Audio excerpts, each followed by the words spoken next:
हर हर महादेव, जय भोलेनाथ। नमस्कार, मैं साधना पांडे मार्गदर्शन पे आपका स्वागत करती हूँ। दोस्तों, मैं बात करूँगी आज हनुमान चालीसा पढ़ने का सही समय क्या है, सही तरीका क्या है। और आपने भी सुना होगा कि हनुमान चालीसा 100 बार पढ़ने से जीवन में कोई भी संकट हो, कोई भी बंधन हो, वो बंधन से व्यक्ति निकल जाता है। तो इसका नियम क्या है और क्या सच में 100 बार पाठ कर देने से व्यक्ति की मन वांछित कामनाएं पूर्ण होती है? ऐसा सत्य है या फिर असत्य?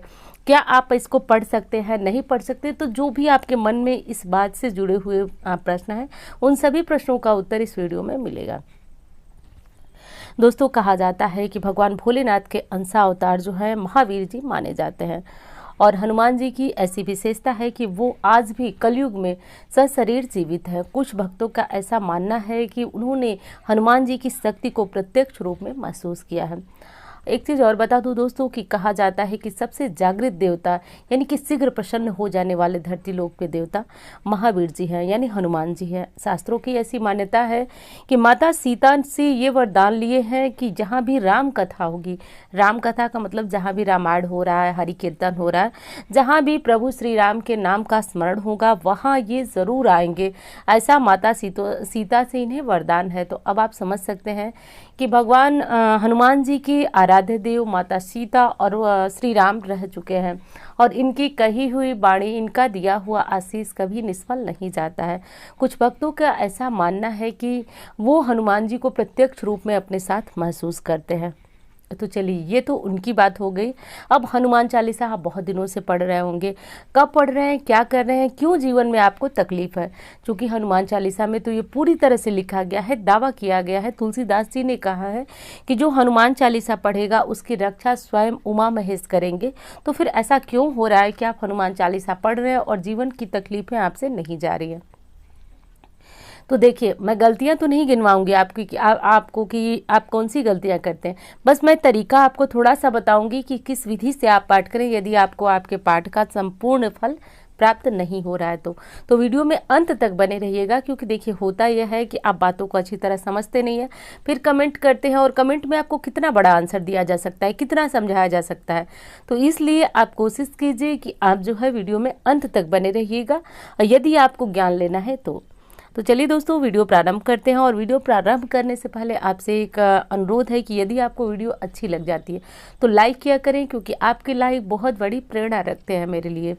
और चैनल को सब्सक्राइब कर लीजिए यदि आपको ये जानकारियाँ अच्छी लगती हैं, शास्त्रों की जानकारी आपको इस चैनल पर मिलती है, तो आप इसके लिए जो है इस चैनल को सब्सक्राइब कर सकते हैं।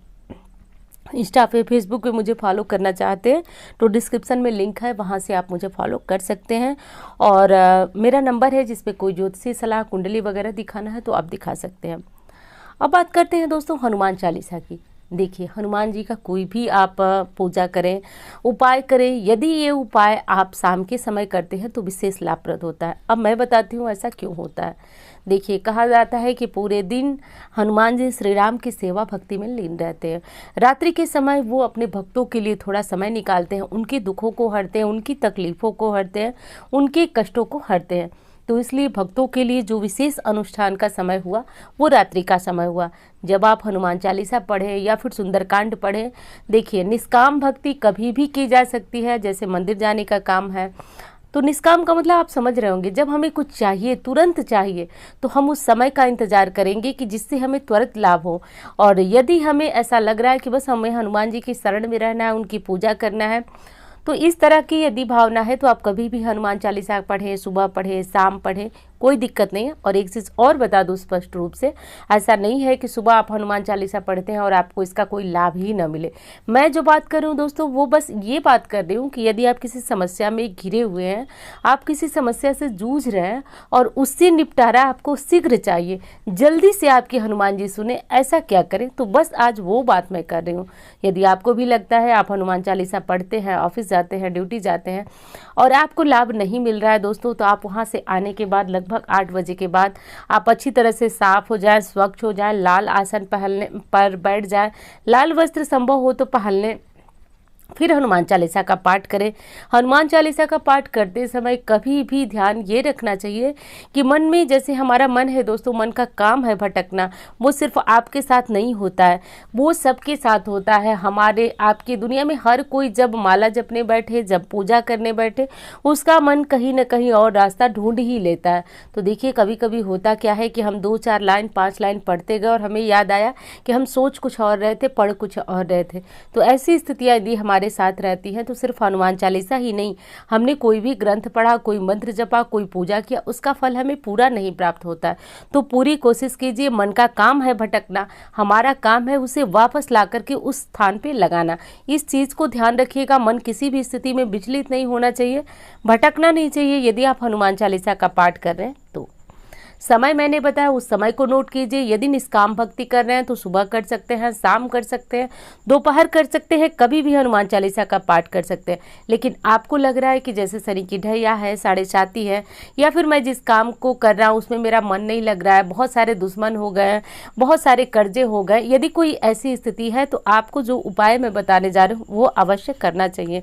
उपाय थोड़ा कठिन है दोस्तों, लेकिन दुनिया में ऐसी कोई चीज़ नहीं है जो नामुमकिन है, और ऐसा भी नहीं है कि हर व्यक्ति से कर नहीं सकता। बस करने के लिए थोड़ा परिश्रम, थोड़े प्रयास की आवश्यकता होगी। तो अब मैंने हनुमान चालीसा को बताया, विधि बताई, सब कुछ बता दिया आपको करना। अब मैं विशेष उस मुद्दे पे चलती हूँ जो उपाय मैं आपको बताना चाहती हूँ। देखिए हनुमान चालीसा में कई स्थानों पर खुद इसका वर्णन लिखा गया है कि वैसे तो हनुमान जी के गुणों का इसमें गान है, लेकिन कई स्थानों पे ऐसा वर्णन मिलता है जैसे कि होए सिद्धि साखी गौरी सा। तो तुलसीदास आप जानते हैं, न मेरी तरह थे, ना आपकी तरह थे, ना किसी अन्य की तरह थे, वो सिद्ध पुरुष थे, उन्होंने भगवान राम तक के दर्शन किए थे। तो उनकी बात तो एकदम गलत हो ही नहीं सकती, अक्षरशः सत्य होगी। तो होए सिद्धि साखी गौरी सा, यानी कि यदि व्यक्ति हनुमान चालीसा का पाठ करता है तो वो धीरे धीरे सिद्ध हो जाता है और व्यक्ति के जीवन से समस्याएं समाप्त होने लगती है। ऐसी मतलब इस शब्द के साक्षी गौरीसा, यानी कि गौरी और उनके ईश यानी कि भोलेनाथ को कहा गया, उनको साक्षी माना गया है। तो अब इस बात को आप समझिए, और हनुमान चालीसा कितना पावरफुल है ये आप इस चीज़ को समझ सकते हैं। विशेष मुद्दे की बात यह है दोस्तों कि आपने भी सुना होगा कि जो सतबार पाठ कर जोई, छूटे ही बंदी महासुख होई। देखिए इसके दो अर्थ निकाले जाते हैं। एक तो निकाला जाता है कि सत का मतलब 7, लेकिन संस्कृत में आप जानते हैं सत का मतलब 100 होता है। तो यहाँ पे बात कर रही हूँ मैं 100 पाठ करने की, कि यदि जीवन में ऐसा कोई बंधन आ गया, कोई समस्या आ गई जो कि आपसे जा नहीं रही है, ख़त्म नहीं हो रही है, तो आपने भी सुना होगा कौन सो कार्य कठिन जग माही, जो तुम तात हो तो तुम माही। तो हनुमान जी से ऐसा कोई काम नहीं है जो कठिन है और ना हो पाए। तो यदि शीघ्र फलदायी उपाय करना चाहते हैं तो इस उपाय को आप कर लीजिए। अब शुरू कब से करना है तो देखिए, शुक्ल पक्ष के किसी भी मंगलवार से आप इस उपाय को प्रारंभ कर लें, और आप तब तक इस उपाय को करते रहें। हर एक मंगलवार व्रत भी आपको रखना होगा, इस चीज़ का ध्यान रखिए।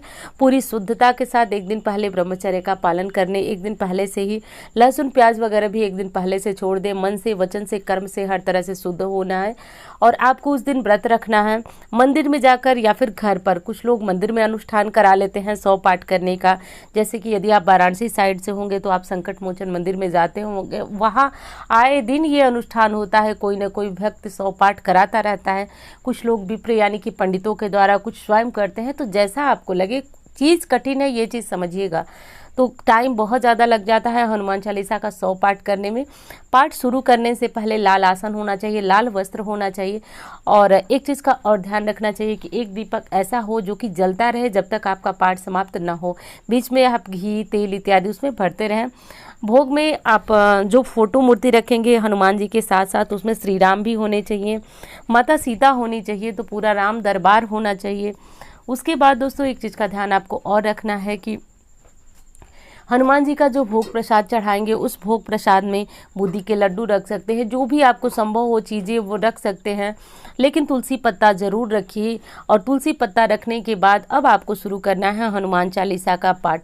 सर्वप्रथम पाठ शुरू करने से पहले आपको संकल्प लेना है। संकल्प में आपको अपना नाम बोलना है, आप जहाँ पे रहते हैं यानी स्थान बोलना है, अपना गोत्र बोलना है, अपनी मनोकामना बोल करके, और तब ये संकल्प गणेश जी से प्रार्थना करना है कि हे गणेश जी, मैं 100 पाठ करने करने का संकल्प कर रहा हूँ या फिर कर रही हूँ, इस पाठ को पूर्ण कीजिएगा। अब देखिए, कुछ लोग कहती हैं महिलाएं कर सकती हैं या नहीं, बिल्कुल कर सकती हैं। महिलाएं इसलिए कर सकती हैं दोस्तों क्योंकि हनुमान जी की माता भी है, और हनुमान जी जो है सिर्फ बाल ब्रह्मचारी हैं, लेकिन ऐसा कुछ नहीं है कि हनुमान जी की पूजा अनुष्ठान औरतें नहीं कर सकती हैं।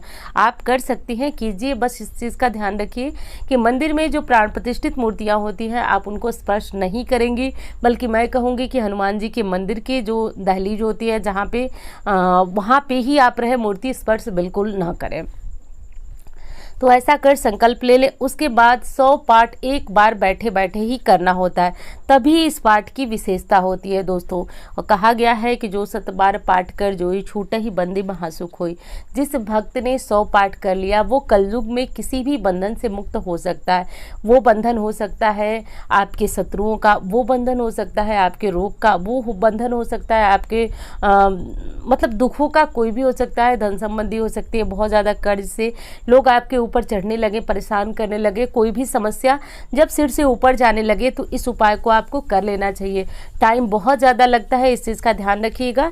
एक चीज़ मैं बता देती हूँ कि यदि एक बार में नहीं हो पाता है तो आप बीच में थोड़ा ब्रेक ले लें और दोबारा कर लें। लेकिन एक चीज़ बताऊँ, शास्त्रों में ऐसा कोई विधान नहीं है। मैंने सहूलियत के लिए आपके कहा कि आप यदि नहीं कर पाते हैं तो कुछ ना करने से कुछ करना अच्छा है। तो बीच में आधे घंटे का ब्रेक ले लें और उसके बाद आप इस उपाय को, इस पाठ को शुरू करके शाम होने तक आप रात होने तक इस उपाय को पूर्ण कर सकते हैं। क्योंकि देखिए, हनुमान जी की पूजा वैसे तो शाम को की जाती है, लेकिन शाम से यदि 100 पाठ करेंगे तो बहुत ज़्यादा समय लग जाएगा, इसलिए आप सुबह में ये पाठ शुरू कर सकते हैं। पाठ समाप्त करने के बाद आपको हर पाठ के बाद थोड़ा सा गाय के गोबर का उपला जला लीजिए। उसके बाद 100 बार 108 बार राम नाम से थोड़ा थोड़ा आहुति घी से दे दीजिए। इससे शीघ्र आपकी मनोकामना पूरी होती है। आप किसी भी संकट में हो वो शीघ्र से शीघ्र आप निकल जाते हैं उससे। ऐसा कर लीजिएगा। और जब तक आपके काम पूर्ण नहीं हो जाते, आप हर महीने शुक्ल पक्ष के मंगलवार को व्रत रख करके आप इस उपाय को कीजिए। लेकिन एक चीज़ मैं बता दूं कि ऐसा जिन लोगों ने किया है उनका पूर्ण भरोसा है कि मात्र एक बार के अनुष्ठान में ही आपका काम पूर्ण हो जाता है। तो ऐसा आप कर सकते हैं। यदि जीवन में किसी समस्या से ग्रसित हैं तो बस थोड़ी सी हिम्मत और सहन शक्ति होनी चाहिए इतनी देर बैठने की। तो वो आप देख लीजिएगा कि आप कितना कर सकते हैं, कैसे कर सकते हैं। तो ये थी हनुमान चालीसा को 100 बार करने की संपूर्ण विधि। सामान्यतया हनुमान चालीसा कब पढ़ना चाहिए, कैसे पढ़ना चाहिए, संपूर्ण विधियाँ मैंने बताई। वीडियो कैसी लगी आप बताइएगा ज़रूर। अच्छी लगती है तो लाइक ज़रूर किया करें, चैनल को सब्सक्राइब करने इस तरह की जानकारियाँ पाने के लिए। और अच्छी लगती है तो आप किसी अन्य के साथ इसे शेयर कर सकते हैं, क्योंकि हमारा ज्ञान यदि किसी और तक पहुंचता है तो उस ज्ञान में वृद्धि होती है, व्यक्ति का गुरु मजबूत होता है और जीवन में आने वाली समस्याओं से व्यक्ति मुक्त होता है। मेरा नंबर भी आपको वीडियो के स्टार्टिंग में मिल जाएगा, जिसपे कोई ज्योतिषी सलाह लेना हो, कुंडली इत्यादि दिखाना हो तो दिखा सकते हैं। मिलती है उसी तरह की वीडियो के लिए, तब तक के लिए धन्यवाद।